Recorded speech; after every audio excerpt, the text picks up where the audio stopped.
வடசென்னையில் நடைபெற்று வரும் வளர்ச்சித் திட்டப் பணிகளை ஓராண்டுக்குள் முடிக்க உத்தரவிட்டுள்ள முதலமைச்சர் மு.க.ஸ்டாலின், பெரியார் பற்றி மரியாதையின்றி பேசுபவர்களுக்குதான் மரியாதை கொடுக்க தயாராக இல்லை என்று கூறினார். சென்னை கொளத்தூரை அடுத்த பாடியில் CMDA சார்பில் அமைக்கப்படும் வண்ண மீன்கள் விற்பனை மையத்தை முதலமைச்சர் மு.க.ஸ்டாலின் ஆய்வு செய்தார்.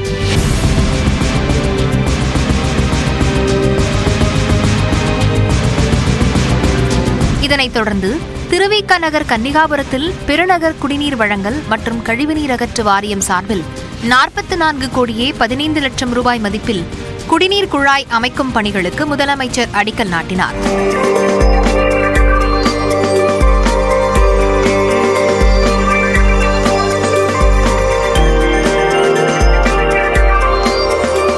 ஸ்டான்லி மருத்துவமனை அருகே மின்ட் பகுதியில் CMDA சார்பில் கட்டப்படும் 776 குடியிருப்பு பணிகளை ஆய்வு செய்த பிறகு செய்தியாளர்களை சந்தித்த அவர், வடசென்னைக்கான வளர்ச்சித் திட்டப் பணிகளை ஓராண்டுக்குள் முடிக்க உத்தரவிட்டிருப்பதாக கூறினார்.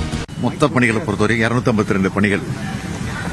அந்த 252 பணிகளில் 30 பணிகள் முடிக்கப்பட்டிருக்கு முழுமையா. 166 பணிகள் நடந்துகிட்டு இருக்கு. விரைவில் அந்த பணிகளும் முடிவடைய இருக்கு. ஆக இந்த ஓராண்டு காலத்திற்குள்ள எல்லா பணிகளையும் முடிக்க வேண்டும் என்று சொல்லி நான் எல்லா துறைகளுக்கும் துறைகளுக்கு அறிவுறுத்தி இருக்கிறேன். தொடர்ந்து பேசிய முதலமைச்சர், ஆளுநரின் அரசுக்கு எதிரான செயல்பாடு தங்களுக்கு ஆதரவையே பெற்றுத் தருவதாக கூறினார். எல்லாத்தையும் வைக்கிறாரு. ஒன்னு ரெண்டு இல்ல, எல்லா பிரச்சனையிலையும் அரசுக்கு எதிராக தான் செயல்பட்டு இருக்கிறாரு. அது எங்களுக்கு நல்லதா இருக்கு. தொடர்ந்து அதை செய்யணும்னு நான் நினைச்சுக்கிட்டு இருக்கிறேன்.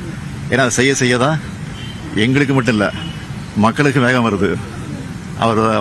அவருடைய போக்கு இந்த ஆட்சிக்கு சிறப்பாக தான் சேர்க்குது. அதனால தொடர்ந்து செய்யட்டும், தொடர்ந்து செய்ய வேண்டும் என்று நான் கவர்னரை கேட்டுக்கொள்கிறேன். பெரியாரை மரியாதை குறைவாக பேசுபவர்களுக்கு தான் மரியாதை கொடுக்க தயாராக இல்லை என்று சீமானை முதலமைச்சர் மறைமுகமாக விமர்சித்தார். பெரியாரை மரியாதை குறைவாக பேசப்படுவர்களுக்கெல்லாம் நான் மரியாதை கொடுக்க தயாராக இல்லை. ஏன்னா பெரியார் தான் எங்களுடைய தலைவர்.